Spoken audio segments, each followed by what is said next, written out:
10ই মুহররম রোজা রাখার ফজিলত তিরমিজির বর্ণনা 752 নম্বর হাদিস।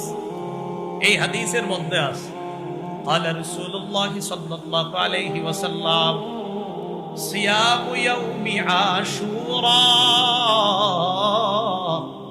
إني أحتسب على الله أن يكفر السنة التي قبله। রাসূলুল্লাহ সাল্লাল্লাহু আলাইহি সাল্লাম বলেন, কেউ যদি 10ই মুহররম রোজা রাখে, আমি নবী আশাবাদী তার আগের 1 বছরের গুনাহের জন্য কাফারা হয়ে যাবে। তার আগের 1 বছরের গুনাহ আল্লাহ মাফ করে দিবে।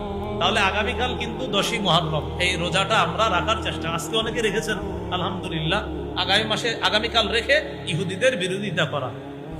এ হলো আপনার আলোচনা, জানলাম 10ই মুহররম রোজা রাখার ফজিলত।